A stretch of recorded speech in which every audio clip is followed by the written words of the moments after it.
I think the answers to those questions reveal to all of us what's important in our lives. And a lot of times they're typically not achievements, goals that we've attained, but rather it's relationships.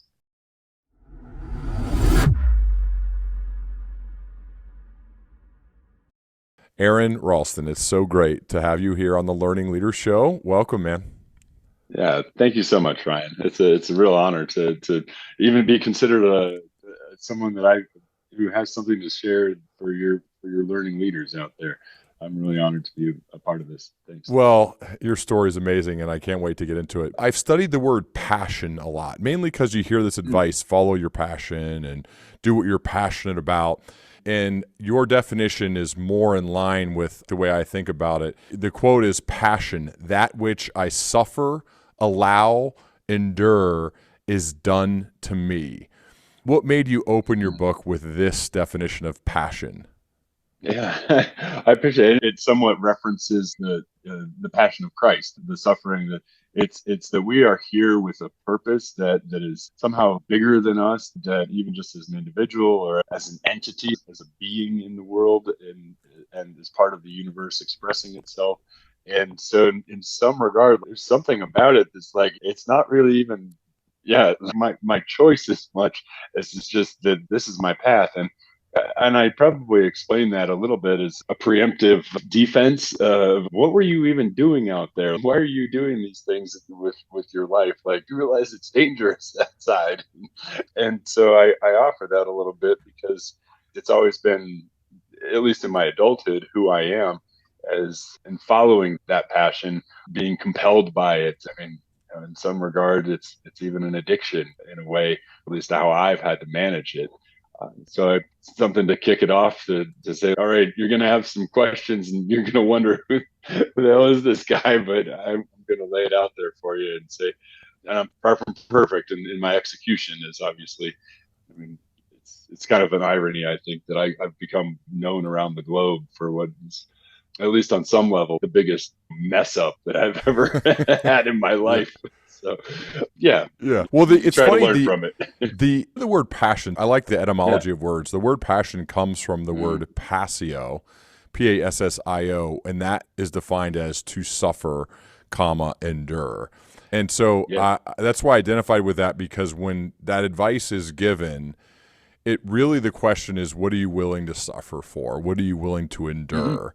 And it's not just how do you wake up and do the easiest, most happiest thing. It's no, what are you willing to suffer for? What are you willing to endure? And a lot of the stuff that you do or do currently and have done in your past, there's a suffering element to it, and I think there's a lot to draw from. So I love that part about you. I want to get into your story, which I'm sure a lot of people are familiar with, but they haven't heard you directly tell it. Maybe they've watched a movie about it starring James Franco, or maybe some have read your book.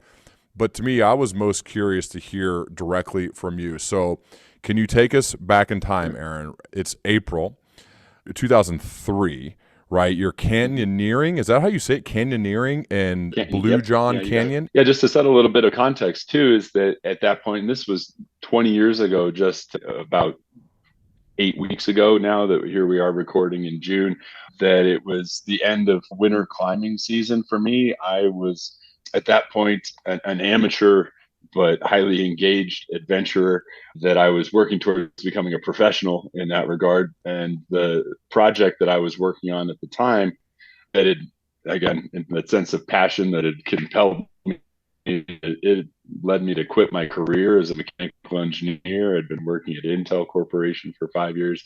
I was now living in Aspen, following my dreams that I was working in a mountaineering shop. And I was trying to climb all of the highest and most difficult mountains in Colorado. We have the 14ers. And again, to set the stage, then I was out there doing something that no one else had ever done before, which was climbing all of these mountains in the wintertime solo, which, yeah, as you level up with degree of difficulty, it's the highest level of mountaineering challenge. And so you can understand why nobody had done it before. I had already been through 5 winter seasons with this project. And at the end of this fifth one, where I'd climbed Capitol Peak, the Maroon Bells, Pyramid Peak, these are the mountains around Aspen that give it its kind of its soul and essence, and also reputation as being some of the most dangerous mountains in North America. And it was time for a vacation. So now I'm ready to go out. Winter's over. It's time to get some sand in my shoes and some sun on my face and not be inundated by risks and hazards of avalanches or blizzards or frostbite and all the rest of this.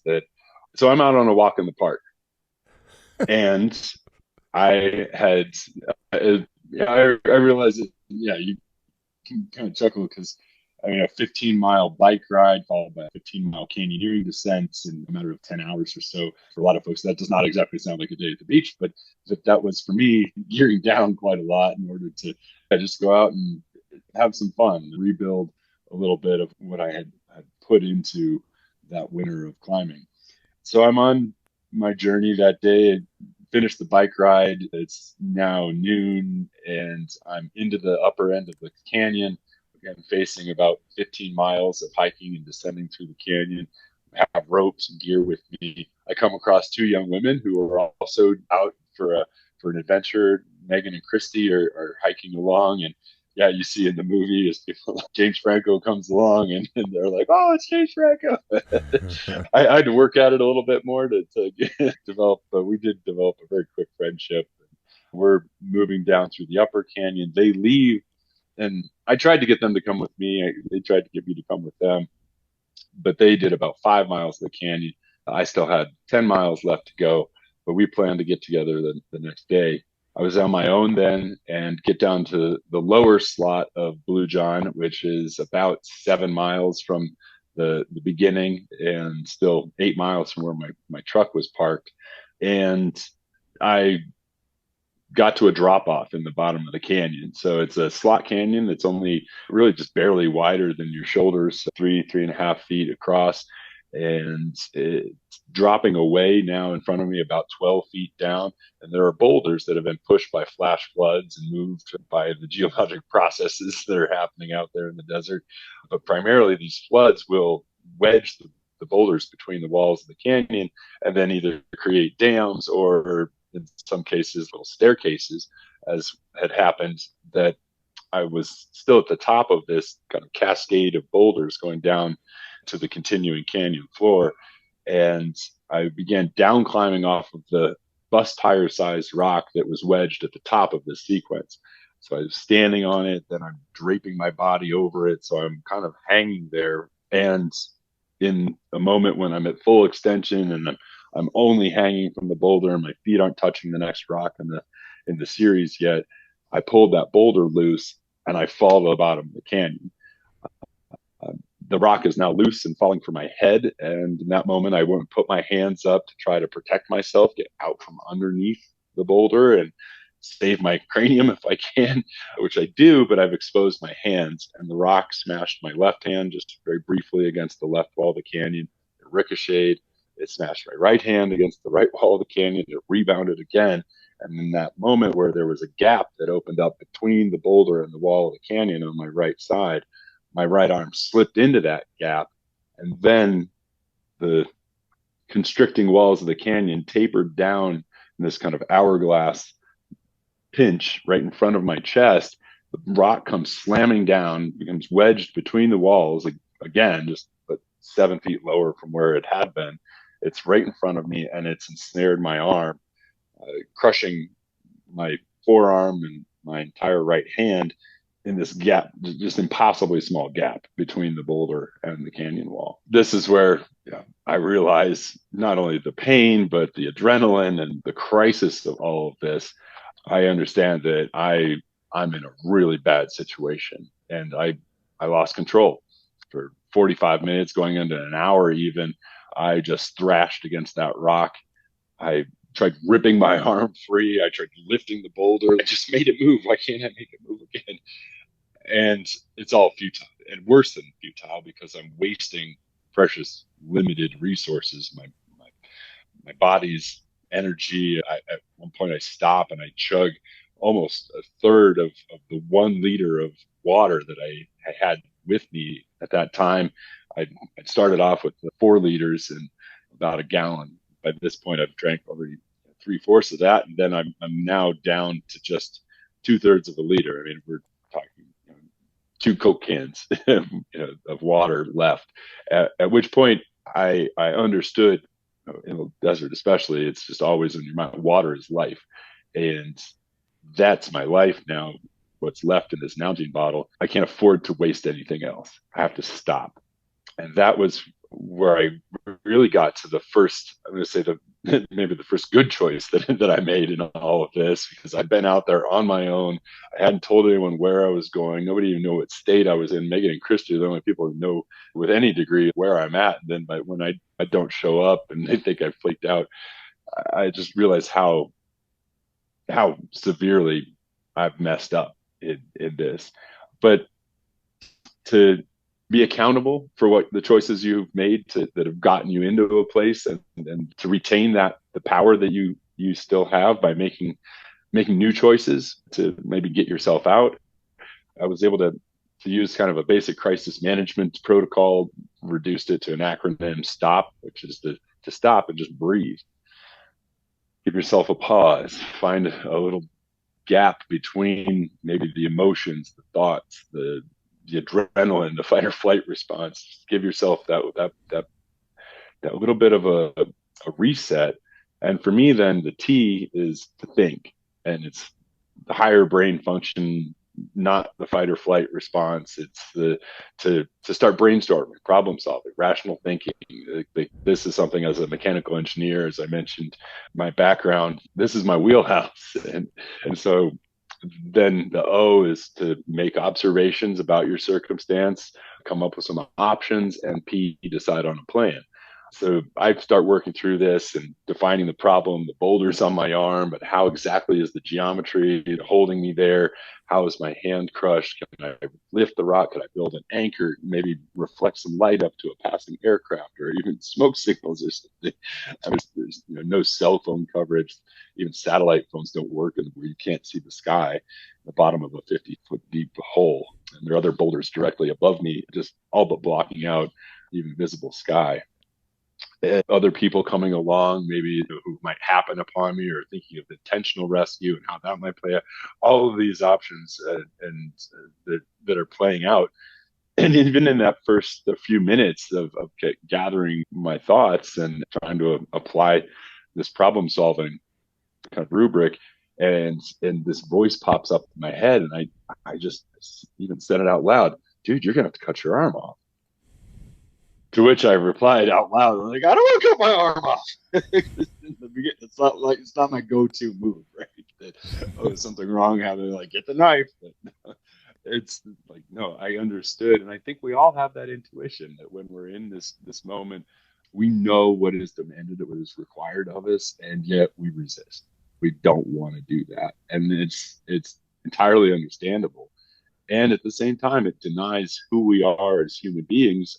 We are adapters, whether we adapt our surroundings, which we're very good at, or that we adapt ourselves, which we're also very capable at. I knew if that was on the list, it goes to the bottom of the list. Okay, we're going to go through everything else.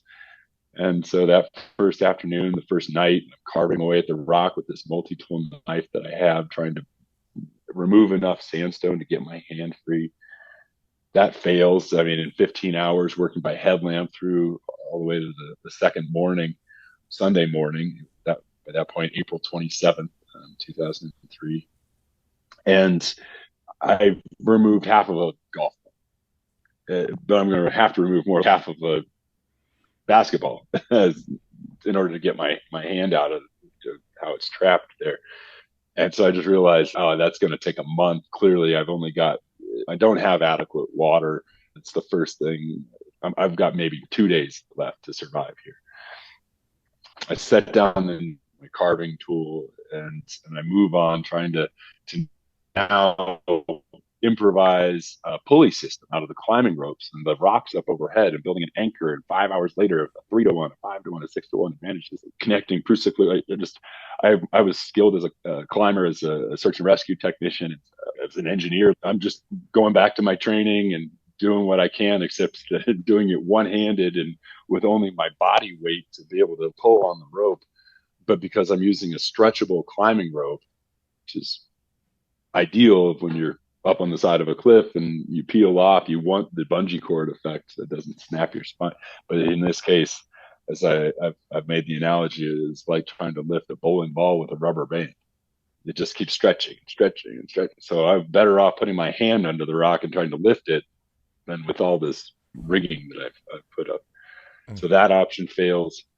Here now, noon on Sunday, Megan and Christy aren't coming back. They think I flaked out. The other canyoneers, there aren't any because it's 2003 and nobody's heard of Blue John Canyon, and a couple dozen people a year might get down into this particular spot where I am, but I'll be a skeleton mummified in the desert before somebody finds me again because of the choices that I made. Choices that had led to me being there alone without anyone knowing. And so an intentional rescue wasn't going to find me in time.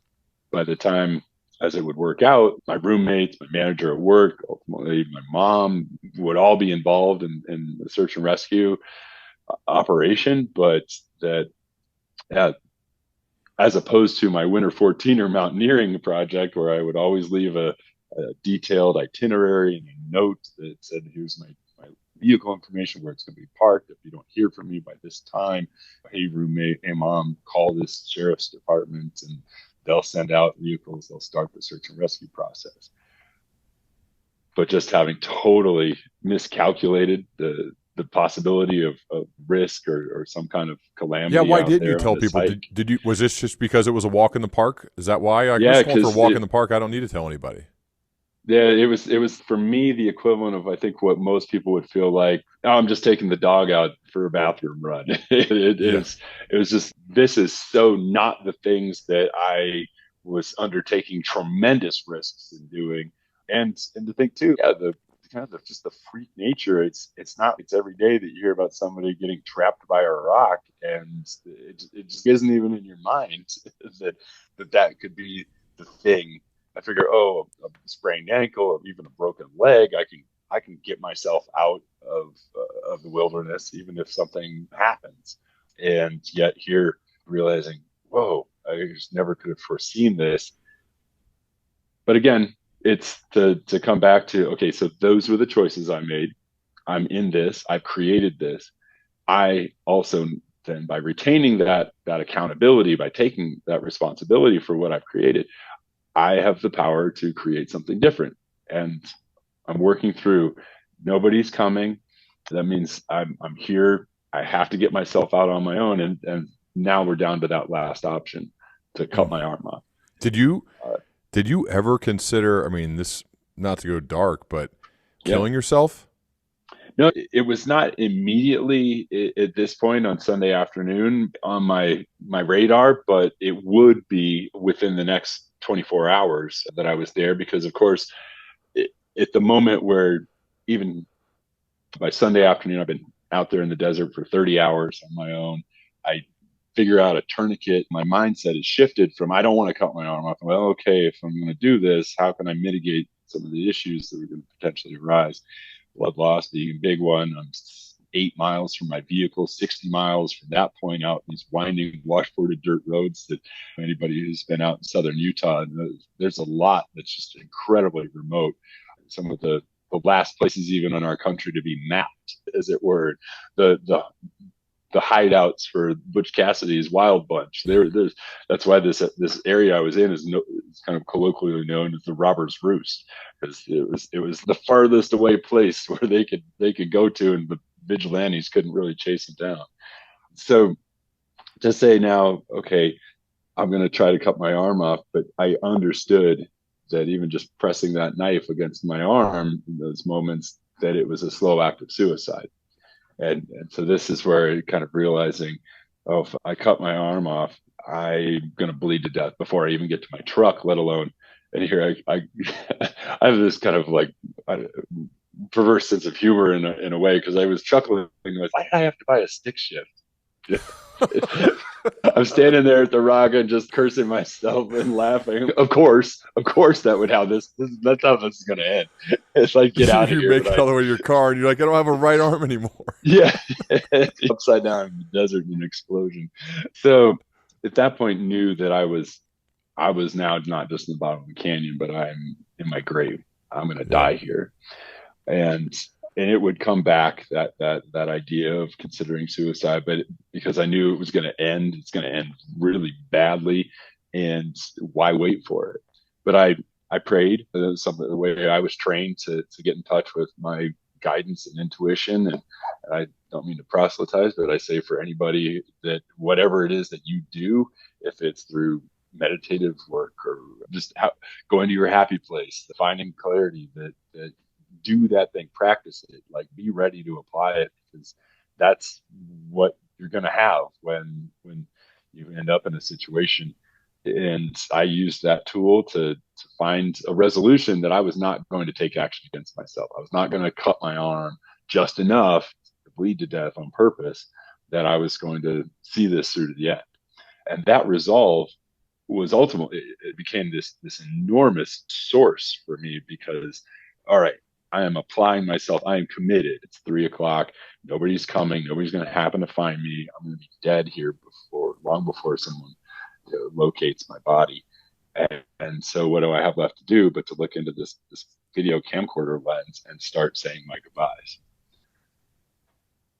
And I ask people to consider, if you were there, if you were standing in your grave, who would you reach out to, and what would you say to them?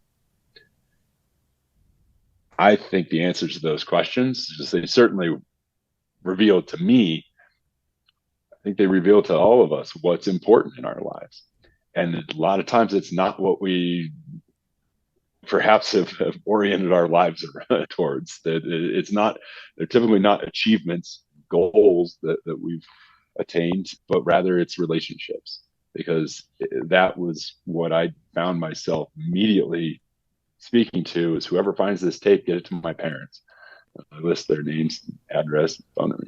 And then I take a pause and I'm looking into that lens and I'm talking to my mom and my dad and saying that I'm sorry and I love you and thank you. It would go on to include my sister, and I asked her to do great things with her life, bring honor to our family, and I love you. And it would include my extended family, my best friends, my chosen family. And really what I was experiencing there was connection. As isolated as I was, and yet there was this buoyancy that came, this elevation that came from connecting with my loved ones. And that's what I would end up drawing from and on for the following days.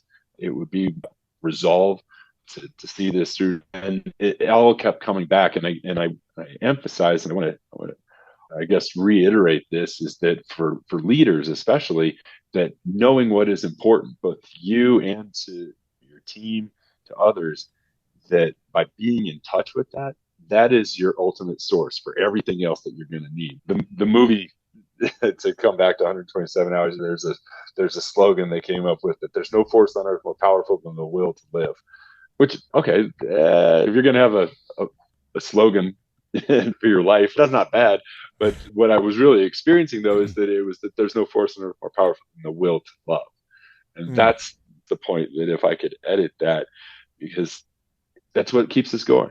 And what would pick me up time and again when I would hit bottom and I would find myself despairing, is by the third day that I'm there, the calculus of all this, my survival in this place, my survival if I try to get out of there, well, the probability of dying on the way out of here, that's starting to look pretty good compared to the certainty of dying here.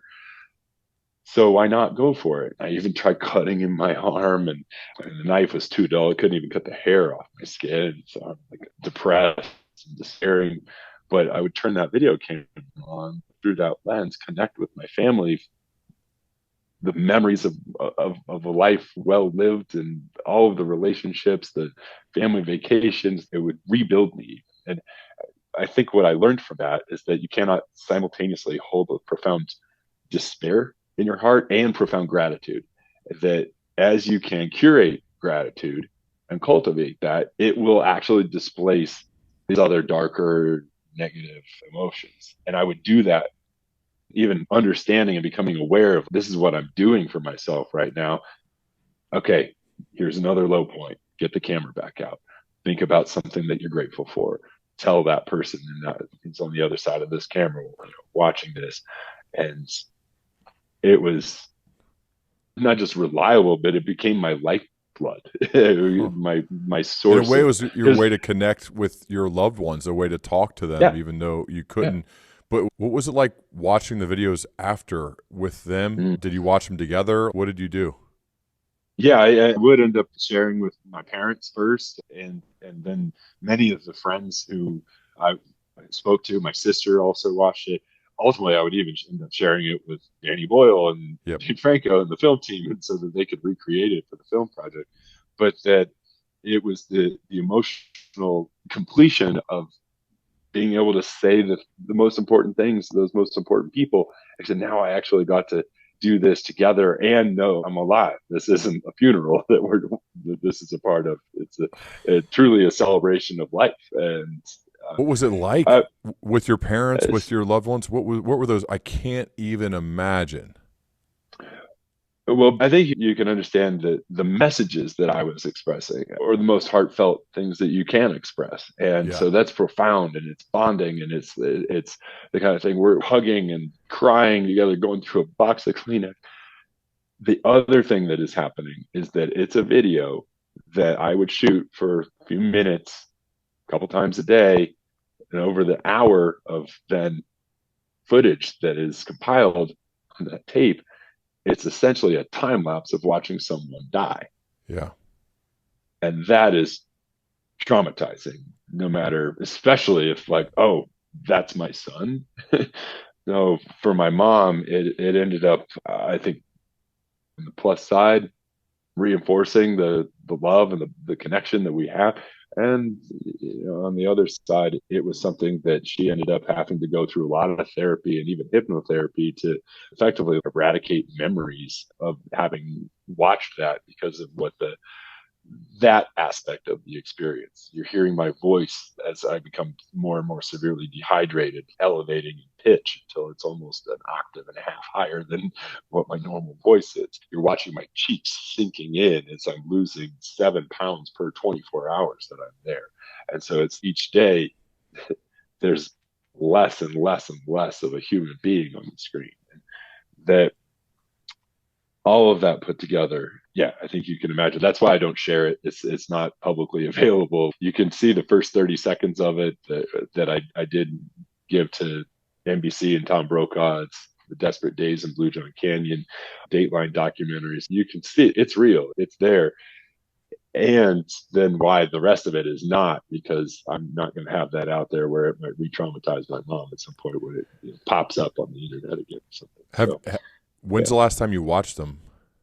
it's been, I'm going to say it's been close to a decade, because with Wow. the film project, and then a few times after that, that but I did transcribe everything that I said Hmm.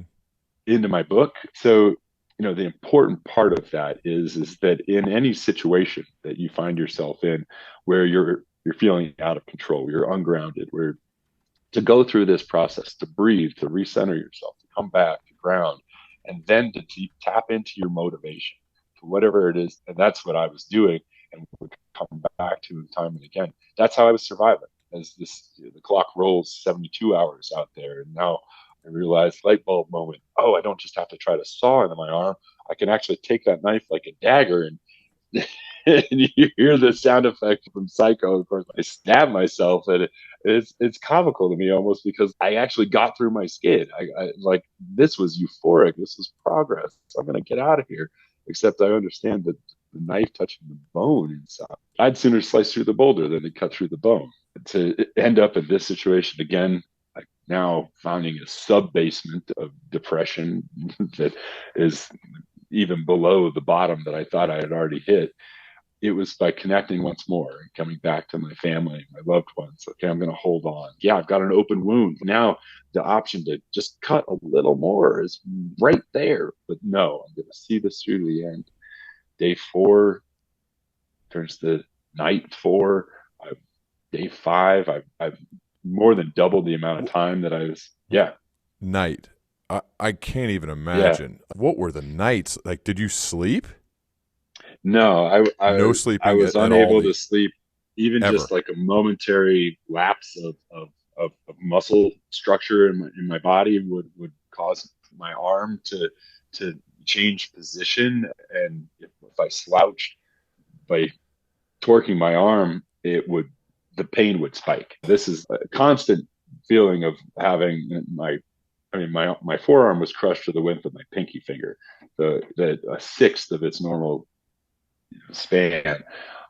And it's just, that was constant. Now, I wasn't fixated on it because you think of a noxious smell that you're stuck around, and eventually your brain stops paying attention to it, or an alarm that's going off, and then after an hour, like, all right, yeah, I got it. You just kind of stop hearing it.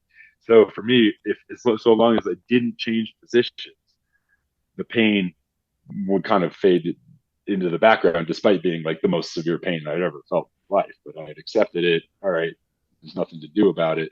Why pay attention to it? Except then, so I couldn't even take a cat nap as all this time is going. And now it's been 96 hours, 100 hours. And that was where I gave up. I want to say that, yeah, I see your eyebrows raised there, and I understand too, because people's conception of my experience in the canyon is that I just persevered, that I held on. I don't think it's being that vulnerable, but it's just being honest to say I went through that time where I recognized that I didn't have control anymore. And in fact, that actually felt good to recognize that, to even get to this very clear place where I decided, well, would I rather keep frustrating myself by trying to keep getting out of here, or just understand it's not up to me anymore, and that means I can stop, I can just be. And that actually allowed me to very calmly abide through these, what I understood to be the really final remaining hours that I would have, to the fifth night. And you mentioned, yeah, the nights were especially difficult. Not only did I not sleep, but it was also a time when the temperature would drop 80-degree high temperatures during the day up in the sun. Down in the bottom of the spot, though, it was more of a wine cellar kind of effect, where the sun never gets down there. The high temperature would be maybe 55, 60 degrees of air temperature. The walls would stay cold. I mean, refrigerator cold, 40s. And then the air, when it would blow down, as the sun would set, the temperature would drop to, yeah, 40 degrees, 38 degrees, 36 degrees. It even, I got down within a few degrees of freezing while I was there, and I'm in shorts and a t-shirt. So there's this 9-10 hour episode every night of just hypothermic shivering. So you put it all together, just the dehydration. Every time you breathe out, you exhale in the desert, you lose body moisture. Of course, starvation, having almost no food. I was drinking my own urine by this point, at least sipping it. And that definitely gives you some context for what constitutes a bad day. I have to say, whatever else comes up in life at this point, really, Aaron, come on. Yeah, I'm complaining. It's not, I'm impermeable to the temptation for whining. Well, that's actually a good point with perspective. Yeah, I know yeah, some time has exactly. passed, but there was a time in your life. I mean, this is just wild. I'm talking to this dude who had this happen. Your arm is crushed and stuck in a boulder. You've given up. You're going to die. You're drinking your own urine. I mean, it doesn't get any worse than that, man. When you're in traffic, Yeah, there's no exactly. way you can complain. Or when the flight's delayed, is there complaining still? Or are you like, no, this is I nothing. mean, My flight's, oftentimes there's an initial complaint, and then, like, as any of us can do, I think we can take on a little bit of a bigger perspective on things, and yeah, not to minimize what our experience is in any given moment, but to also see that there's a great deal of and in life. So, like, yes, this is true, and all of these other things are also true, which is that I've been through bigger things than this. I've learned lessons that will help me in this situation, that I might someday learn lessons even from what I'm going through now. And that way, I can take some perspective of perhaps even being able to welcome adversity in a given moment rather than wishing it away, because I know it's going to help me grow. It is one of the biggest lessons that I've taken from my experience in the canyon, is to understand how one of the, I think anybody might look at that and say, like, that's the worst thing that could happen in life. But for me, what it really was one of the best things that's ever happened in my life. And this is before we're even getting to the actual amputation and rescue and escaping, because it taught me what was important in my life, to be able to connect with relationship in those moments of crisis. It gave me a sense of confidence that I'm a lot more capable than I might suspect, thinking I had 2 days to survive, but I ended up surviving for 5.5 days there. That it was something really, by the end, when we get to the the moment of my escape here, after a fifth night where I took the knife and I carved into the wall above my left shoulder my name, and then OCT 75, my birth month, and then APR 03, I took to be my death month, and at the top RIP. I gave myself an epitaph. I'd said my goodbyes, my will and testament. I'm in my grave. This is over. And yet, in the middle of that night, I had an out of body experience that was the only time that this happened for me while I was trapped there, but that I actually left. My body was still by the boulder, but I walked away. The wall where my epitaph was slid open. I entered a hallway. I was in a living room. And there was a little boy that I interacted with. I scooped him up, blonde hair, these beautiful blue eyes, 3.5 years old or so. He came knocking into me. I'm lifting him up, and I'm seeing this with eyes behind my head. But then I have a left hand and a handless right arm, and I'm holding him, and we're dancing around. And Daddy, let's play, as I say.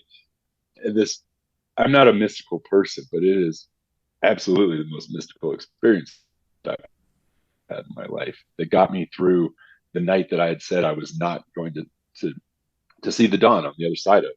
Um, it actually turned to May 1st at midnight. My watch let me know, and I had to I had to decide whether or not to scratch out April in the wall in May. It's just, it was No, I ridiculous. made it But, another day. Come on, give of myself credit. course, this would happen. I can't get anything right.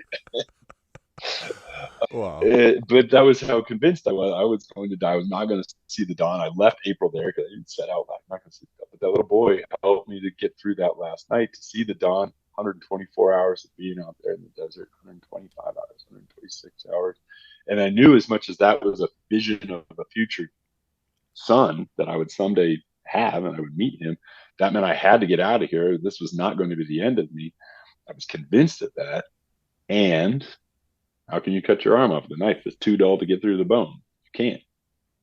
Until at 127 hours of solitude and entrapment, I realized, talk about megawatts of electricity and this light bulb experience happening in my brain, is you don't have to cut the bone here and use the boulder. And this epiphany just floods over me with this euphoric rush. And I understand the torque to bend my arm just enough against the rock is how a 2x4 in a vice grip, and I snap the bone in my arm.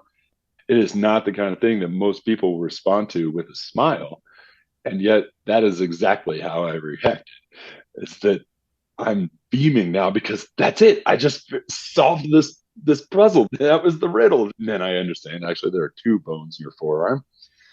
So I have to do it again, and I reverse the forces. My engineering brain talking me through this. That okay, I'm reaching over the top of the rock. I'm bending up. That second bone snaps right in the same place. It sounds like a cap gun, starter pistol being fired off. And I know it's, and yeah. I see you shaking your head and kind of that disbelief. This shock is very intense, graphic even, and yet that smile got bigger on my face, because now, okay, and they've both broken the same spot. And so now it's just the soft tissue. And I know that I can use the knife. I can get through the soft tissues. So here we go, Aaron, you're in it now. I said that out loud to myself. I looked at my watch. It was 10:36 a.m. on May 1st. And I I started working. I felt every bit of it, every little cut, but every little cut was a little bit of progress, and progress meant one step closer to freedom. And so that smile just kept getting bigger and bigger and bigger until I get down to this moment where I touch something. It feels like I've just stuck a fork in a light socket and held on, like jolt electricity, and okay, the nerve. I'm not smiling anymore, but I know it's what I have to do. Put the knife upside down, pluck the nerve, slicing it through, and it felt like I just thrusted my arm into a cauldron of lava that just vaporized, incinerated my arm up to my shoulder. I closed my eyes. I never said ow. I never cried out. It's STOP, stop, breathe.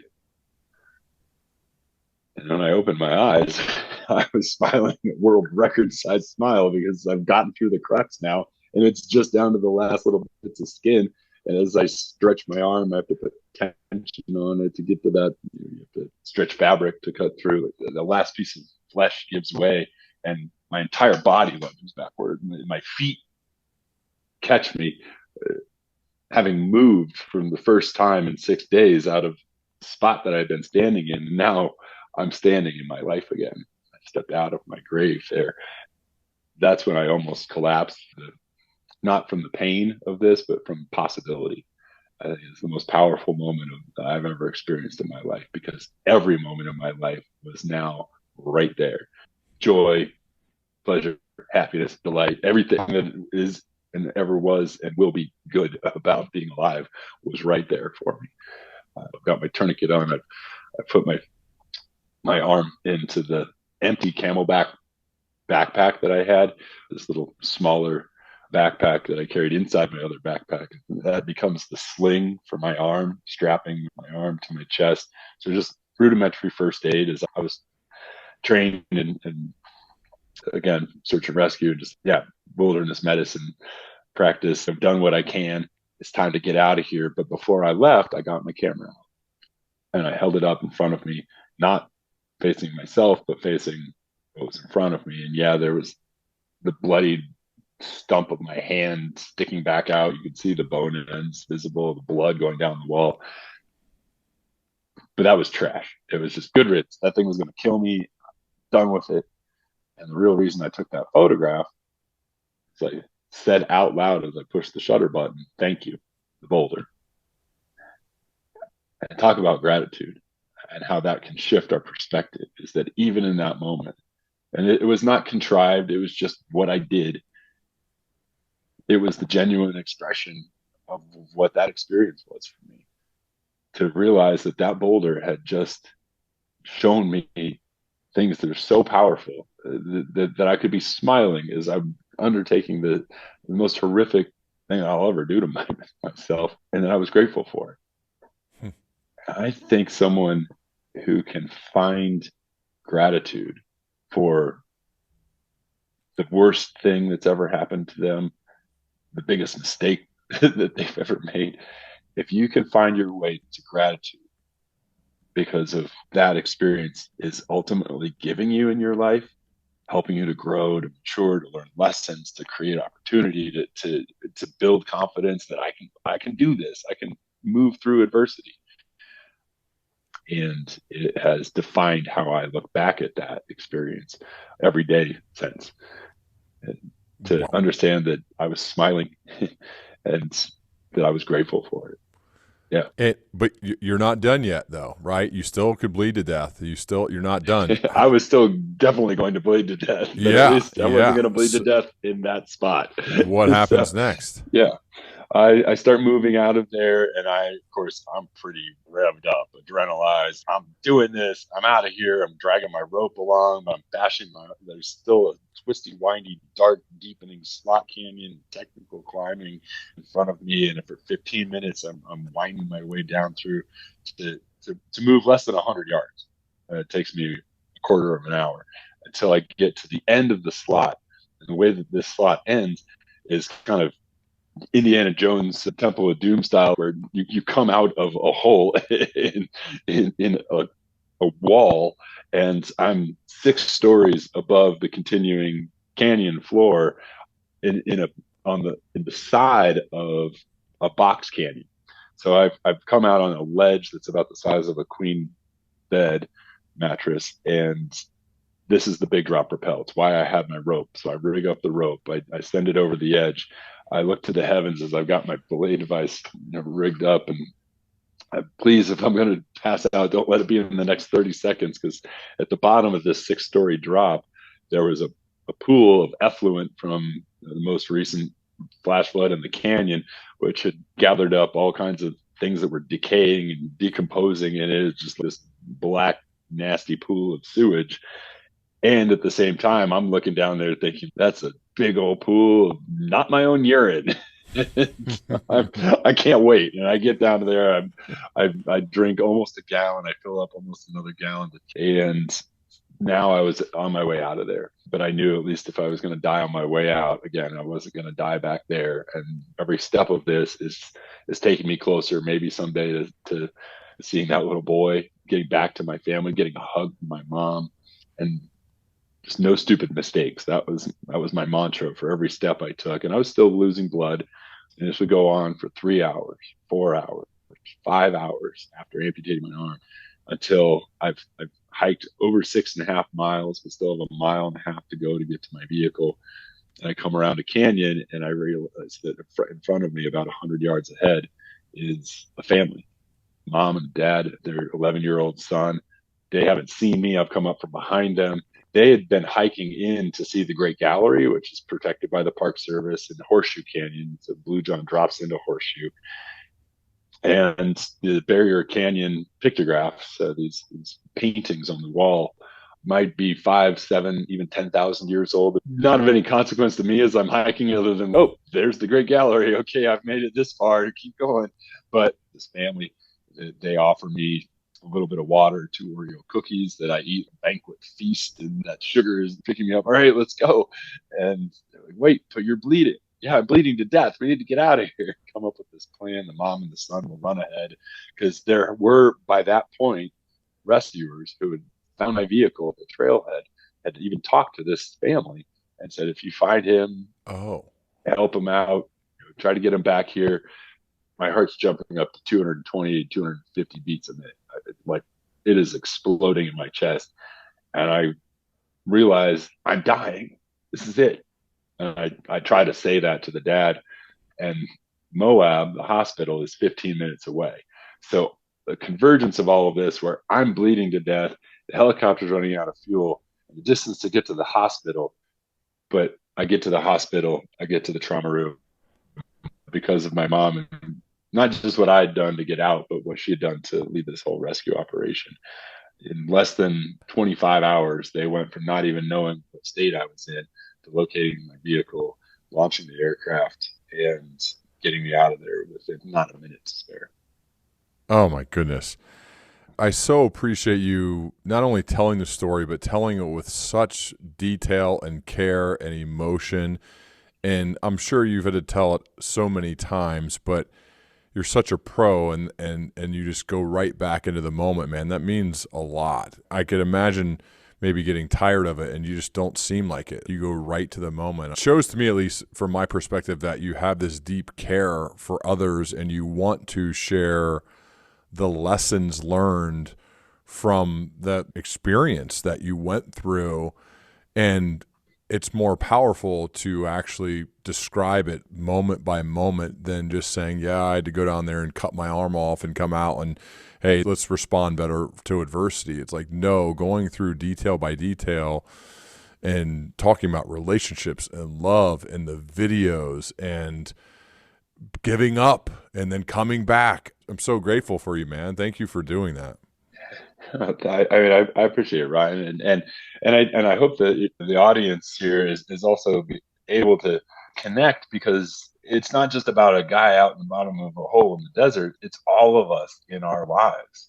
That wherever we are collectively as a global community, we just came through years of feeling trapped and stuck and isolated, and to know that we're not alone in that is, first off, it's the most powerful thing to know that somebody has been there before, that they've come through something that maybe we can see ourselves in them. And I hope people do, did not put me on a pedestal and see, oh man, you're a superhero. No, I am a human being, as we all are.